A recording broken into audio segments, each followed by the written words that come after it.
Assalamu alaikum, dear students.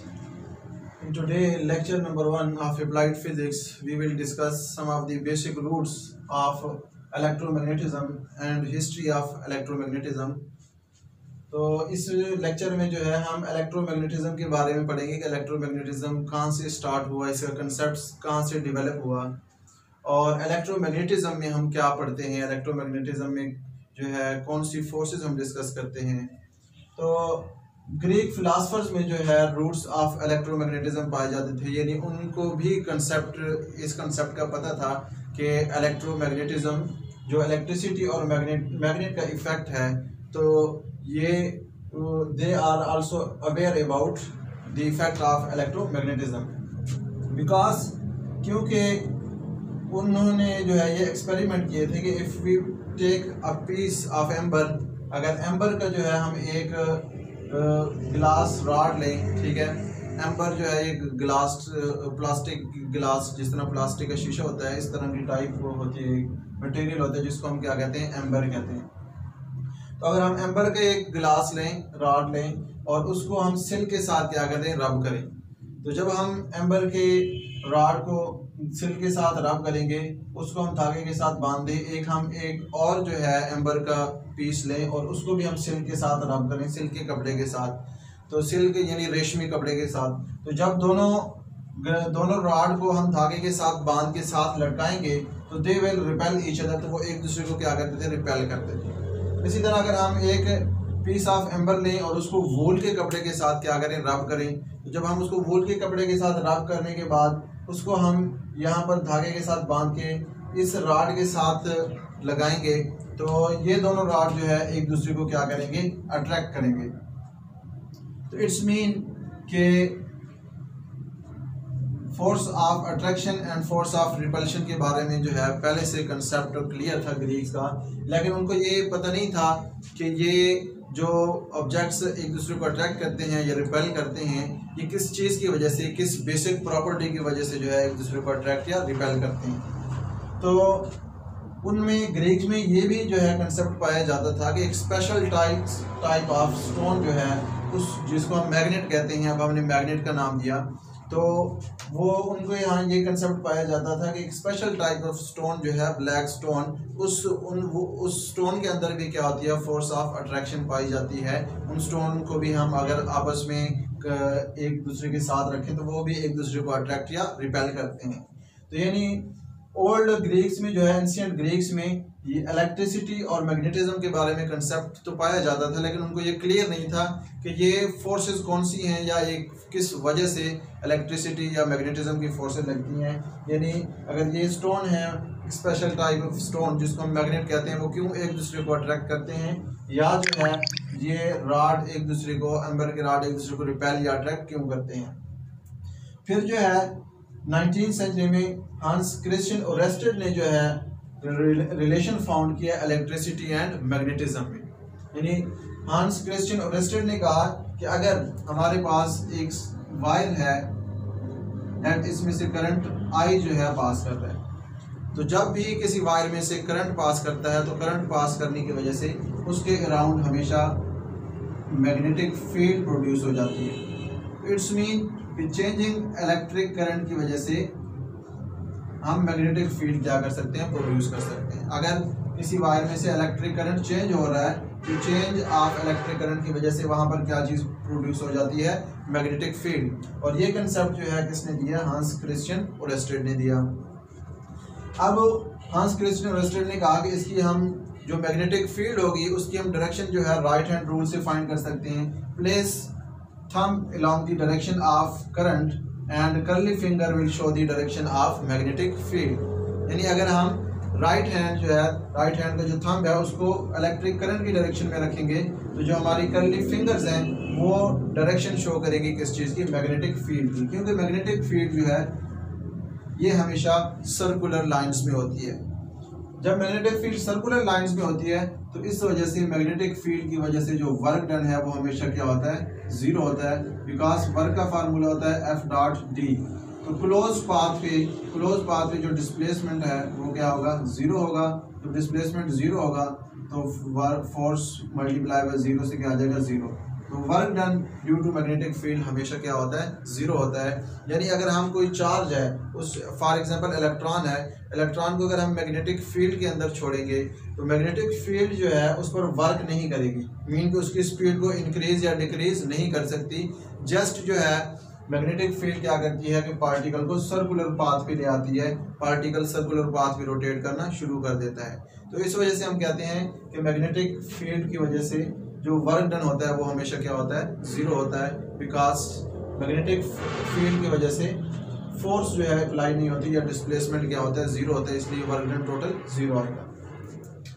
अब अगर हम यहाँ से देखें तो यहाँ से magnetic field will be directly proportional to electric current. अगर इलेक्ट्रिक करंट ज़्यादा होगा वायर में से तो मैग्नेटिक फील्ड भी ज़्यादा प्रोड्यूस होगी, इलेक्ट्रिक करंट कम होगा तो मैग्नेटिक फील्ड भी कम प्रोड्यूस होगी। And magnetic field is inversely proportional to distance from the wire. Wire से हम जितना दूर जाएंगे तो मैग्नेटिक फील्ड उतनी ही क्या होगी, वीक होती जाएगी, और वायर के हम जितना करीब जाएंगे तो मैग्नेटिक फील्ड उतनी स्ट्रॉन्ग होती जाएगी। यानी मैग्नेटिक फील्ड का जो वायर से डिस्टेंस है उसका क्या है, इनवर्स रिलेशन है कि वायर से हम जितना दूर जा रहे हैं तो मैग्नेटिक फील्ड उतनी कम होती जाएगी, और वायर के हम जितना करीब जाएंगे तो वहाँ पर मैग्नेटिक फील्ड क्या होगी, उतनी स्ट्रॉन्ग होगी। अब जब साइंटिस्ट को पता चला कि चेंजिंग इलेक्ट्रिक करंट की वजह से मैग्नेटिक फील्ड प्रोड्यूस हो जाती है, तो इस पे जो है साइंटिस्ट ने कहा कि इसका कन्वर्स भी लाजमी मौजूद होना चाहिए, बिकॉज यूनिवर्स जो है वो मैटर और एंटाई मैटर से बनी है। तो इसी तरह जिस तरह इलेक्ट्रॉन है और प्रोटॉन, या इलेक्ट्रॉन और पॉजिट्रॉन, तो इलेक्ट्रॉन और पॉजिट्रॉन जो है ये एक दूसरे क्या है, मैटर और एंटाई मैटर हैं। इसी तरह हर जो भी मैटर होता है उसका एंटाई मैटर पाया जाता है। तो इट्स मीन के साइंटिस्ट ने इस पर सोचना शुरू कर दिया कि अगर हम चेंजिंग इलेक्ट्रिक करंट की वजह से मैग्नेटिक फील्ड प्रोड्यूस कर सकते हैं तो चेंजिंग मैग्नेटिक फील्ड की वजह से हम करंट भी प्रोड्यूस कर सकते हैं, मीन कि इसका कन्वर्स भी होना चाहिए कि मैग्नेटिक फील्ड अगर चेंज हो तो उससे जो है इलेक्ट्रिक करंट प्रोड्यूस हो।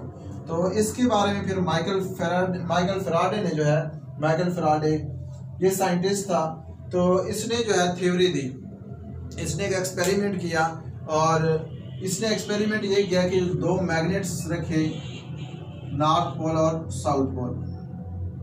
तो मैग्नेट्स के दरमियान जो है कॉइल को क्या किया, इसने रोटेट किया। तो जब मैग्नेट्स के दरमियान उसने कॉइल को रोटेट किया तो रोटेशन ऑफ कॉइल की वजह से वहाँ पर उसने क्या चीज़ नोट किया कि साथ में उसने गिलवानोमीटर लगाया, तो गिलवानोमीटर में जो है उसको करंट शो हुआ।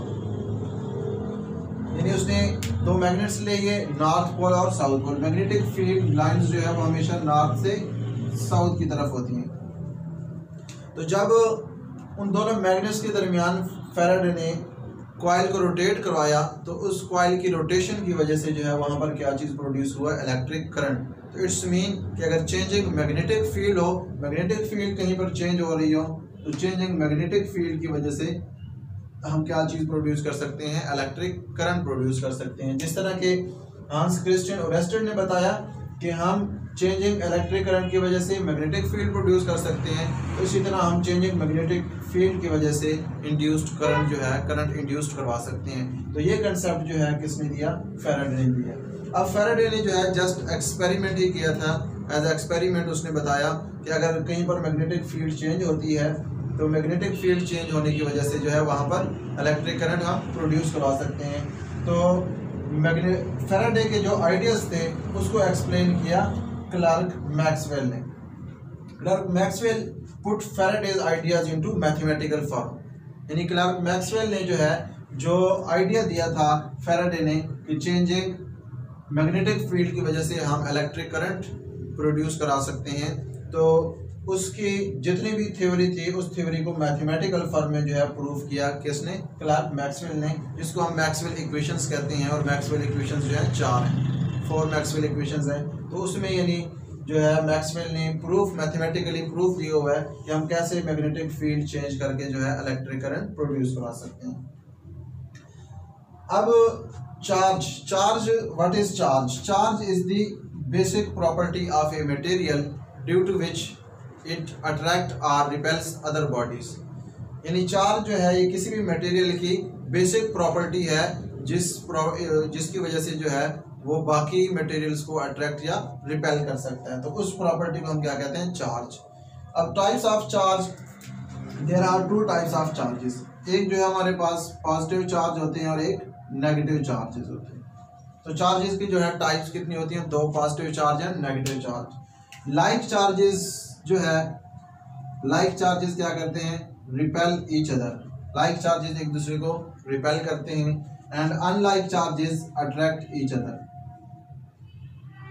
अनलाइक चार्जेस जो है ये एक दूसरे को क्या करेंगे, अट्रैक्ट करेंगे। Mean negative charge will repel the negative charge and negative charge will attract the positive charge. तो लाइक चार्जेस एक दूसरे को रिपेल करते हैं, अनलाइक चार्जेस जो है एक दूसरे को क्या करते हैं, अट्रैक्ट करते हैं। अब जो लाइक चार्जेस होंगे, लाइक चार्जेस के दरमियान फोर्स ऑफ रिपल्शन होगी, क्योंकि एक लाइक चार्जेस एक दूसरे को रिपेल करते हैं, तो जिस फोर्स से वो एक दूसरे को रिपेल करते हैं उस फोर्स को हम क्या कहेंगे, force of repulsion. And unlike charges will attract each other. Unlike charges जो है ये एक दूसरे को क्या करेंगे, अट्रैक्ट करेंगे। So the force between unlike charges is called force of attraction. तो अनलाइक चार्जेस के दरमियान जो फोर्स होगी उसको हम फोर्स ऑफ अट्रैक्शन कहेंगे, लाइक चार्जेस के दरमियान जो फोर्स होगी उसको हम फोर्स ऑफ रिपल्शन कहेंगे। तो फोर्स ऑफ अट्रैक्शन और फोर्स ऑफ रिपल्शन की बेसिस पर जो है कूलम्स ने ला दिया, जिसको हम क्या कहते हैं, कूलम्स लॉ। तो कूलम्स लॉ को जो है हम आगे डिफाइन करते हैं।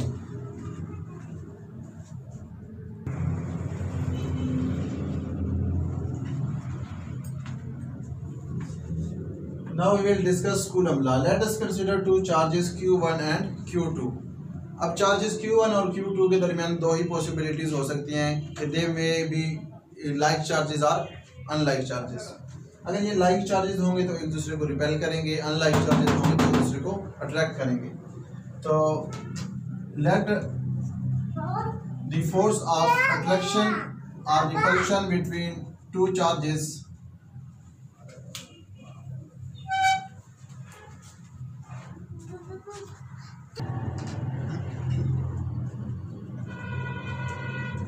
So the force of attraction or repulsion between two charges is directly proportional to the magnitude of charges. Force of attraction, charges के दरमियान जो फोर्स होगी वो मैग्नीट्यूड ऑफ चार्जेस के डायरेक्टली प्रोपोर्शनल होगी। अगर चार्जेस छोटे हैं तो उनके दरमियान फोर्स क्या होगी, स्मॉल होगी। अगर चार्जेस बड़े हैं, हैवी चार्जेस हैं, तो उनके दरमियान फोर्स जो है वो क्या होगी, लार्ज होगी। And the force of attraction और repulsion is between charges is inversely proportional to the square of distance between them. यानी चार्जेस के दरमियान जो डिस्टेंस होगा उसके स्क्वायर के क्या होगी, इन्वर्सली प्रोपोर्शनल होगी। अब अगर हम दोनों को कंबाइन करें, इसको हम इन्वर्स स्क्वायर लॉ कहते हैं। इन्वर्स स्क्वायर लॉ जो है ये पहले से डिराइव था, ये केपलर एक साइंटिस्ट था, उसने जो है इन्वर्स स्क्वायर लॉ के बारे में बताया हुआ था। तो अगर हम दोनों फैक्टर्स को कंबाइन करें तो force will be directly proportional to Q1 magnitude of Q1 magnitude of Q2 over R square. If we will remove the sign of proportionality, तो proportionality को ख़त्म करेंगे तो equality and constant आएगा। constant जो है हम कूलम constant के लगाते हैं, so Q1 Q2 over R square. So this is Coulomb force। और तो इसको हम क्या कहते हैं, कूलम फोर्स कहते हैं। तो कूलम फोर्स इक्वल होती है K Q1 Q2 over R square, where K जो है ये क्या है, कूलम कांस्टेंट है, कूलम कांस्टेंट। तो कूलम कांस्टेंट K जो है इसकी वैल्यू होती है 1/4 pi epsilon naught. Epsilon naught is the permittivity of free space. Epsilon naught जो है ये क्या चीज़ है, permittivity of free space. Epsilon naught permittivity of free space है। फॉर एग्जांपल अगर हम दो चार्जेस हैं, दो चार्जेस के दरमियान, दो चार्जेस को अगर हम एयर में रख दें तो अब उनके दरमियान फोर्स ऑफ अट्रैक्शन या रिपल्शन होगी। अब अगर फॉर एग्जांपल हम सपोज करते हैं they are like charges, like charges हैं, एक दूसरे को रिपेल कर रहे हैं। अब इनके दरमियान अगर हम एयर ले आएँ तो एयर क्या करेगी, इन दोनों की फोर्स को क्या कर देगी, डिक्रीज कर देगी।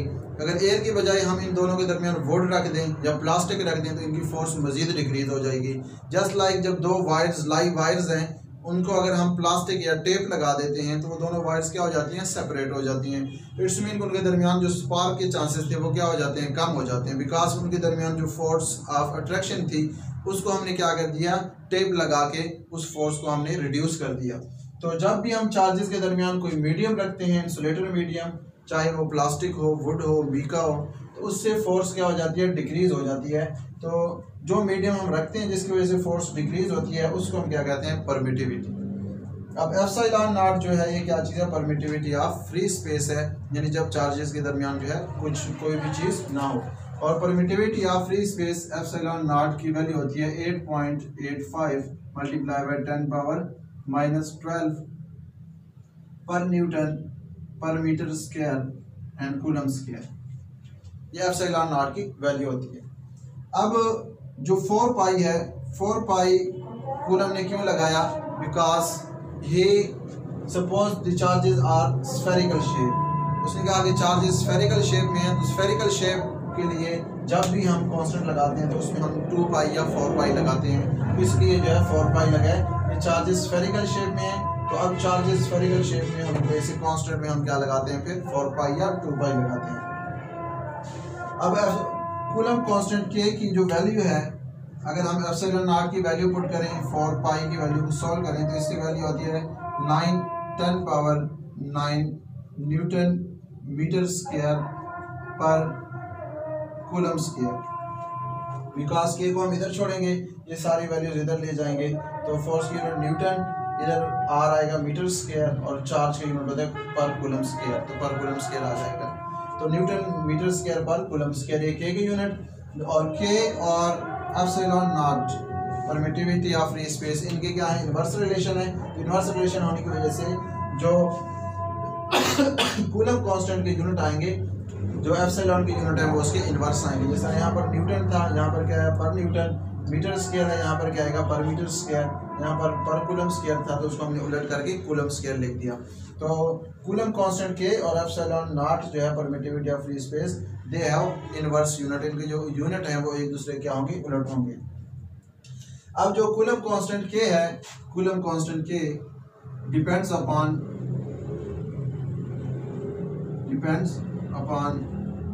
2 फैक्टर्स। कूलम कांस्टेंट के जो है ये 2 फैक्टर्स पे डिपेंड करता है। एक डिपेंड करता है ये SI यूनिट्स ऑफ, यहाँ से अगर हम के की वैल्यू निकालें तो फोर्स, डिस्टेंस और चार्ज, तो ये डिपेंड करता है SI units of force, charge and distance. तो 3 चीज़ों की जो है SI यूनिट पे डिपेंड करता है। दूसरा जो है ये डिपेंड्स करता है permittivity of medium, permittivity of medium, यानी मीडियम की जो परमिटिविटी होगी उस पर डिपेंड करता है। अब एप्सिलॉन नॉट जो है ये हम यूज़ करते हैं जब कोई भी स्पेस नहीं होता, तो यानी फ्री स्पेस के लिए हम यूज़ करते हैं जब कोई भी मीडियम नहीं होता चार्जेस के दरमियान। अगर हम चार्जेस के दरमियान कोई मीडियम रख दें तो फिर हम जो है उसके लिए यूज़ करते हैं एप्सिलॉन आर। एप्सिलॉन आर का मतलब है कि परमिटिविटी ऑफ रिलेटिव मीडियम। कोई भी मीडियम है, फॉर एग्जांपल वुड है, एयर है, एयर के लिए जो है एप्सिलॉन आर की वैल्यू क्या होती है 1 फॉर एयर, इसकी वैल्यू क्या होती है 1। इसी तरह मीका के लिए डिफरेंट होगी, और वुड रखेंगे तो उसके लिए जो है एप्सिलॉन आर की वैल्यू डिफरेंट होगी। तो एप्सिलॉन आर जो है ये क्या है, रिलेटिव परमिटिविटी, यानी जो भी हम मीडियम रखेंगे तो उसकी जो परमिटिविटी होगी वो हम पुट करेंगे एप्सिलॉन आर की जगह। तो ये हमारे पास क्या था, कूलम्स लॉ था। कूलम्स लॉ की जो है हमने इंट्रोडक्शन जो है वो देनी थी। इसके बाद हमारा टॉपिक है superposition of forces. Superposition of forces, just like जिस तरह हम सुपरपोजिशन ऑफ वेव्स के बारे में पढ़ते हैं कि बहुत सारी वेव्स जो है इकट्ठी होकर एक बड़ी वेव बनाती हैं, जिसको हम क्या कहते हैं, superposition principle of waves. Similarly जो है अगर कोई चार्ज है उस पर बहुत सारी फोर्सेस लग रही हैं, तो उसकी अगर हमने नेट फोर्स फाइंड करनी है तो हम तमाम फोर्सेस को क्या करेंगे, सम करेंगे। लेट हम सपोज करते हैं कि हमारे पास चार्ज Q1 है और charge Q2 Q3, Q4, Q5 up to Qn. So we have n charges. हमारे पास n नंबर ऑफ चार्जेस हैं. अब ये तमाम चार्जेस जो है क्या कर रहे हैं, फोर्स लगा रहे हैं किस पर, Q1 पर. अब Q1 पर हर चार्ज क्या कर रहा है, फोर्स लगा रहा है. तो अब Q1 पर टोटल फोर्स कितनी लगेगी, उसको हम क्या कहेंगे, net force. So net force जो है यहाँ पर नेट फोर्स इक्वल होगी net force on charge Q1. तो Q1 पे जो Q2 की वजह से फोर्स लग रही है, that will be F12, force acted on charge 1 due to charge 2. Similarly force acted on charge 1 due to charge 3, that will be F13. And similarly F14, force acting on charge 1 due to charge 4. Her charge जो है क्या कर रहा है, force लगा रहा है किस चीज पर, चार्ज Q1 पर. तो उन तमाम फोर्सेस को हम क्या करेंगे, प्लस करेंगे. लास्ट चार्ज जो फोर्स लगा रहा है that will be F1n, the force acted on charge 1 due to charge n. So इस तरह जो है हम superposition forces, superposition of forces कहते हैं कि अगर किसी एक बॉडी पर बहुत सारी फोर्सेस लग रही हैं तो उन तमाम फोर्सेस को सम अप करके, यानी तमाम फोर्सेस को सम अप करके जो नेट फोर्स आती है उसको हम क्या कहते हैं, सुपरपोजिशन फोर्स. तो सुपरपोजिशन फोर्सेस जो है ये हम प्रिंसिपल यूज़ करेंगे. न्यूमेरिकल्स भी हैं इसके, हमने कुछ न्यूमेरिकल भी करने हैं कि एक ही बॉडी पर अगर बहुत सारी फोर्सेस लग रही हैं तो फिर उसको उसकी टोटल फोर्स जो है नेट फोर्स हम कैसे फाइंड करेंगे. तो that we will also discuss in numerical problems. So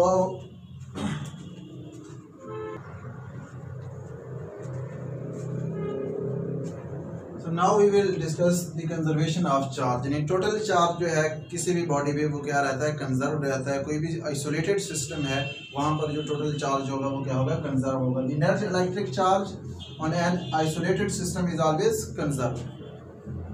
for what is isolated system, for example कोई सिस्टम है, a system at which no external force is act, यानी ऐसा सिस्टम जिस पर कोई भी एक्सटर्नल फोर्स ना लग सके उसको हम क्या कहते हैं, आइसोलेटेड सिस्टम कहते हैं. जस्ट लाइक अगर आप थर्मस लें, तो थर्मस के अंदर जब हम चाय डाल लेते हैं तो उसके साइडों पे पॉलीस्टायरोन लगी हुई होती है, यानी उससे वो क्या होता है, इंसुलेटेड होता है, आइसोलेटेड होता है. यानी ना उसके अंदर से हीट बाहर जा सकती है, ना बाहर से हीट अंदर आ सकती है. तो ऐसे सिस्टम को हम क्या कहते हैं, आइसोलेटेड सिस्टम. तो अगर हम ऐसे सिस्टम के अंदर चार्ज लें, यानी जिस पर बाहर से कोई फोर्स, एक्सटर्नल फोर्स जो है वो एक्ट ना कर सके, तो that system is known as isolated system. अब आइसोलेटेड सिस्टम में जो टोटल चार्ज है वो हमेशा क्या रहता है, कंजर्व रहता है. फॉर एग्जांपल अगर हम यूरेनियम के लें तो यूरेनियम का एटॉमिक नंबर 92 होता है और मास नंबर 238. एटॉमिक नंबर जो है, atomic number is equal to number of protons and mass number is equal to the number of neutron plus proton. अब अगर न्यूक्लियर रेडिएशंस निकलती हैं, न्यूक्लियर रेडिएशन लाइक हम पढ़ते हैं alpha, beta and gamma, 3 types of nuclear radiations होती हैं, alpha, beta and gamma. तो अगर यूरेनियम से अल्फा रेडिएशंस निकल जाती हैं तो अल्फा रेडिएशंस जो है निकलने की वजह से, यानी यूरेनियम नेक्स्ट यूरेनियम से जो है एक और एलिमेंट बन जाता है जिसको हम क्या कहते हैं, थोरियम. क्योंकि जितने भी न्यूक्लियर एलिमेंट्स हैं, रेडिएक्टिव एलिमेंट्स हैं, उनसे जब रेडिएशंस निकलती हैं तो रेडिएशन निकलने के बाद जो है उनसे नए एलिमेंट्स बनते हैं. तो सिमिलरली अगर यूरेनियम से अल्फा रेडिएशंस निकल जाए तो अल्फा रेडिएशंस निकलने के बाद जो है वो क्या बन जाता है, थोरियम बन जाता है. थोरियम का एटॉमिक नंबर कितना होता है, 90, और मास नंबर इसका होता है 234. तो इसके साथ जो है एक हीलियम न्यूक्लियस, यानी हीलियम न्यूक्लियस जो है ये क्या चीज़ है, अल्फा पार्टिकल है, जिसका मास नंबर 4 और एटॉमिक नंबर 2. तो इसी तरह अगर हम दोनों साइड पर देखें तो टोटल चार्ज जो है वो क्या रहेगा, कंजर्व रहेगा. यहाँ पर एटॉमिक नंबर कितना था, 92 था. तो यहाँ पर भी एटॉमिक नंबर अगर हम देखें 90 + 2, तो टोटल एटॉमिक नंबर क्या रहेगा, 92 सेम रहेगा. चार्ज में कोई इफेक्ट नहीं हुआ, लेकिन यूरेनियम से क्या बन गया, थोरियम बन गया और साथ अल्फा पार्टिकल्स, हीलियम न्यूक्लियस भी बन गया. अब अगर हम मास नंबर देखें तो 238 था, इधर भी अगर हम मैथ नंबर देखें तो 234 प्लस 4 तो कितना हो जाएगा 238। तो टोटल चार्ज जो है वो हमेशा क्या रहता है, कंजर्व रहता है। अगर हम एक और एग्जांपल डिस्कस करें एनहिलेशन की, फॉर एग्जांपल इलेक्ट्रॉन और पॉजिट्रॉन आपस में कंबाइन हो जाएं तो इलेक्ट्रॉन और पॉजिट्रॉन से जो है गामा रेज जो है बन जाती हैं और गामा रेज का चार्ज कितना होता है, 0। तो अब यानी +1 और प्लस माइनस कितना आएगा, 0। इधर भी टोटल चार्ज क्या आएगा, 0 आएगा। इधर भी टोटल चार्ज क्या आएगा, 0 आएगा। इसी तरह अगर हम पेयर प्रोडक्शन की बात करें, अगर एक हम गामा रेडिएशन लें तो गामा रेडिएशन जो है वो कन्वर्ट हो जाती है किसमें, एक इलेक्ट्रॉन और पॉजिट्रॉन पेयर में। तो इसको हम क्या कहते हैं, पेयर प्रोडक्शन। यानी गामा रेज से जो है वो हमारे पास पेयर बन जाता है किसका, इलेक्ट्रॉन और पॉजिट्रॉन का। और इसके लिए मिनिमम एनर्जी जो है वो कितनी रिक्वायर्ड होती है, 1.02 mega electron volt, million electron volt. तो इन तीनों एग्जाम्पल में अगर हम देखें तो टोटल चार्ज जो है वो क्या रहता है, कंजर्व रहता है। तो किसी भी आइसोलेटेड सिस्टम का जो टोटल चार्ज होगा, जहाँ पर कोई एक्सटर्नल चार्जेस इफेक्ट ना करें या एक्सटर्नल फोर्स ना लगे, तो वहाँ पर जो है टोटल चार्ज हमेशा क्या रहेगा, कंजर्व रहेगा। चार्ज क्वांटाइज्ड का मतलब क्या है कि charge is existed in the form of in the discrete form.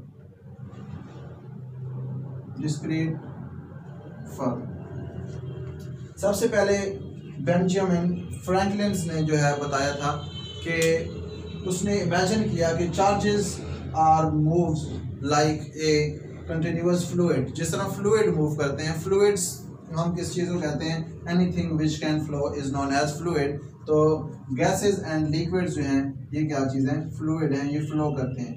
तो गैसेज एंड लिक्विड्स को हम क्या कहते हैं कि ये फ्लूइड्स हैं, ये फ्लो कर सकते हैं, इनके पार्टिकल्स मूव कर सकते हैं एक जगह से दूसरी जगह। अब फ्रैंकलिन ने जो है ये इमेजिन किया कि जिस तरह फ्लूइड हमें ऐसे लगता है, जिस तरह एयर जा रही है, एयर अगर मूव कर रही है तो हमें ऐसा लगता है कि एयर जैसे कंटिन्यूसली आ रही है, लेकिन वो एयर कंटिन्यूसली नहीं आ रही होती, क्योंकि एयर के मॉलिक्यूल्स होते हैं। तो मॉलिक्यूल्स अलग अलग होते हैं, तो मॉलिक्यूल्स अलग अलग आ रहे होते हैं, तो एक एक मॉलिक्यूल वहाँ से पास कर रहा होता है, लेकिन हमें ऐसे लगता है कि एयर जो है वो कंटिन्यूसली आ रही है। सिमिलरली अगर हम किसी भी फ्लूइड को अगर पुअर कर दें, डाल दें, तो फ्लूइड क्या करेगा, मूव करेगा। तो फ्लूइड जब मूव करता है, पानी जिस तरह फॉर एग्जांपल पानी मूव करता है दरिया में या समंदर में, तो हमें ऐसा लगता है कि कंटिन्यूसली मूव कर रहा है, लेकिन चूंकि पानी किस चीज़ से बना हुआ है, मॉलिक्यूल से बना हुआ है, तो उसके मॉलिक्यूल्स होते हैं, तो वो एक एक मॉलिक्यूल्स अलग अलग मूव कर रहा होता है। सिमिलरली फ्रैंकलिन ने जो है आइडिया दिया कि जिस तरह चार्ज अगर for example beam of electron move करती है तो वो हमें कंटिन्यूस नज़र आती है। जिस तरह बल्ब की रोशनी है, जब रेडिएशंस आ रही होती हैं तो हमें ऐसे लगता है कि जैसे कंटिन्यूस रेडिएशंस आ रही हैं, या सूरज से जो रोशनी आ रही है, सन रेडिएशंस, वो भी हमें ऐसे लगते हैं कि कंटिन्यूस रेडिएशन आ रही हैं, लेकिन वो कंटिन्यूस नहीं होती। सूरज से जो रेज आ रही हैं वो इन द फॉर्म ऑफ क्वांटाज आ रही हैं, जिसको हम क्या कहते हैं, फोटॉन। वो फोटॉन की सूरत में आ रही है, या लाइट से जो रोशनी आ रही है वो भी किसकी सूरत में आ रही है, फोटॉन की सूरत में। यानी वो कंटिन्यूस नहीं है, उसमें एक एक जो है वो क्या आ रहा है, अलग अलग क्वांटा आ रहा है, लेकिन उसकी स्पीड इतनी ज़्यादा है कि हमें वो कंटिन्यूस लगते हैं। तो सिमिलरली फ्रैंकलिन ने कहा कि जो चार्जेस हैं, चार्जेस मूव करते हैं, they are also move in a discrete form. यानी हर एक चार्ज जो है वो अलग अलग मूव करता है, लेकिन हमें ऐसे लगता है कि चार्जेस जो है वो कंटिन्यूसली मूव कर रहे हैं। तो इसलिए हम कहते हैं कि चार्ज इज क्वांटाइज्ड, यानी चार्ज जो है वो क्वांटाइज्ड है, यानी हर एक चार्ज जो है वो अलग अलग मूव करता है, ये इन कंटिन्यूस फॉर्म जो है मूव नहीं करते। जस्ट लाइक सन से जो रेडिएशंस आती हैं, they are coming in the form of quanta, यानी ये क्वांटा की सूरत में आती हैं, एनर्जी पैकेट्स की सूरत में आती हैं, और हर एनर्जी पैकेट को जो है वो हम क्या कहते हैं, फोटॉन कहते हैं। तो हर एक अलग अलग फोटॉन आ रहा होता है, जो सूरज की रोशनी आ रही होती है उसमें अलग अलग फोटॉन आ रहा होता है, या जो लाइट की रोशनी आ रही होती है, लेकिन हमें ऐसे लगता है कि जैसे वो कंटिन्यूसली वेव्स आ रही हैं, कंटिन्यूसली रेडिएशंस आ रही हैं। तो कोई भी चीज़ जो अलग अलग मूव करती है उसको हम क्या कहते हैं, क्वांटाइज कहते हैं। तो चार्ज भी क्या है, क्वांटाइज है, हर एक चार्ज अलग अलग मूव करता है। तो ये हमारा जो है फर्स्ट लेक्चर था अप्लाइड फिजिक्स का। इसमें हमने कुछ बेसिक्स जो है डिस्कस की इलेक्ट्रिसिटी एंड मैग्नेटिज्म की, एंड हिस्ट्री जो है इलेक्ट्रिसिटी एंड मैग्नेटिज्म की डिस्कस की कि ये कहाँ से जो है इलेक्ट्रिसिटी एंड मैग्नेटिज्म का आगाज़ हुआ। तो अब हम कुछ न्यूमेरिकल जो है वो सॉल्व करेंगे। अब चार्ज इज क्वांटाइज, यानी टोटल चार्ज जो है, चार्ज इक्वल होता है नंबर ऑफ इलेक्ट्रॉन्स। तो ये क्या है, इक्वेशन है किस चीज़ की, चार्जेस क्वांटाइज। चार्जेस क्वांटाइज का मतलब है कि टोटल चार्ज जिस चीज़ पर भी होगा, फॉर एग्जांपल ऑयल ड्रॉपलेट पर है या किसी बॉडी पर टोटल चार्ज है, वो हमेशा किसकी इक्वल होगा, नंबर ऑफ इलेक्ट्रॉन्स के। और ये हमें मिलीकेंस ने जो है बताया था, मिलीकेंस ऑयल ड्रॉप एक्सपेरिमेंट से, मिलीकेंस ऑयल ड्रॉप एक्सपेरिमेंट से हमें यही कंक्लूजन मिलता है कि कोई भी ड्रॉपलेट है, ऑयल ड्रॉपलेट है या कोई भी बॉडी है, उस पर जो चार्ज होगा वो इंटीग्रल मल्टीपल होगा चार्ज ऑफ इलेक्ट्रॉन के। और इलेक्ट्रॉन के चार्ज हमें पता है कितना होता है, 1.6 10⁻⁻19 coulomb. So charge on any body will be always equal to the integral multiple of charge of electron. यानी कोई भी बॉडी है उस पर 2 इलेक्ट्रॉन होंगे, टोटल चार्ज उसका कितना होगा, 2 इलेक्ट्रॉन या 100 इलेक्ट्रॉन या 1 मिलियन इलेक्ट्रॉन या 2 मिलियन इलेक्ट्रॉन। तो इट्स मीन कि कोई भी बॉडी है उस पर जो टोटल चार्ज होता है वो इक्वल होता है किस चीज़ के, the integral multiples of charge of electron.